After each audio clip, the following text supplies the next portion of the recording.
vulnerability of social media, Facebook in particular, was exploited by Russian-directed forgeries.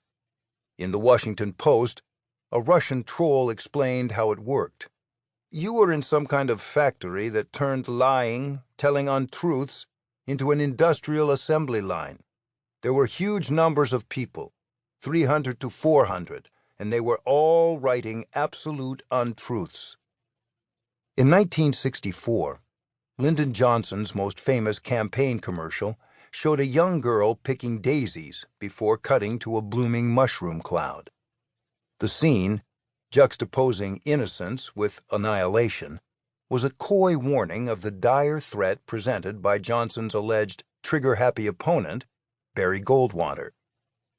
In 2016, the Clinton campaign consistently warned voters that candidate Trump couldn't be trusted with the nuclear codes. "There's always been a paranoid fringe in our politics," said Clinton. "But it's never had the nominee of a major party stoking it, encouraging it, and giving it a national megaphone." Mr. Trump opened his bid for the presidency by demonizing immigrants, encouraging Islamophobia, and suggesting it was our turn to build a wall. He also expressed nostalgia for the days of Richard Nixon's law and order. Like Nixon, Trump has protested he is not a crook, in spite of almost daily press bulletins indicating otherwise. In these times, we have become more mindful than ever that the tactics of Trump were taught to him by Roy Cohn, who powered Joe McCarthy's shameless witch hunts. Lies have become alternative facts. Problematic journalism is now called fake news. Conspiracies inform policies.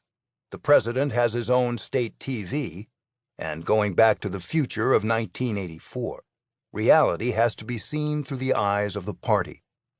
"Just remember," Trump told a gathering of veterans, "what you are seeing and what you are reading is not what's happening." As many of us continue to obsess over the danger posed by suicidal jihadists, recent annual statistics show death by lightning, shark, or white supremacist as far more likely. The effects of climate change are indeed leading us toward extinction, but many insist that gay marriage, Planned Parenthood, and gun control are greater threats to our national welfare. Flying saucers, first officially sighted over America during the early days of the Cold War, are also back in the news. The Pentagon recently admitted it was still in the business of evaluating alien visitations.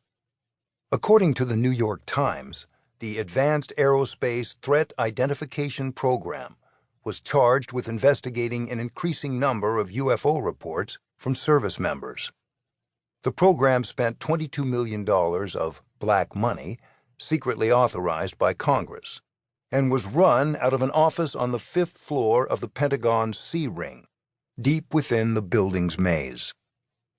A new documentary, Bob Lazar, Area 51 and Flying Saucers, profiles the man who told the world that captured alien technology was being reverse-engineered at a classified base known as S4, out in the Nevada desert near Area 51. Lazar insists that the U.S. government is concealing the truth about extraterrestrial visitations and suppressing knowledge that has the power to shift the entire world economy. Your author, born in 1958, experienced 3/4 of the Cold War.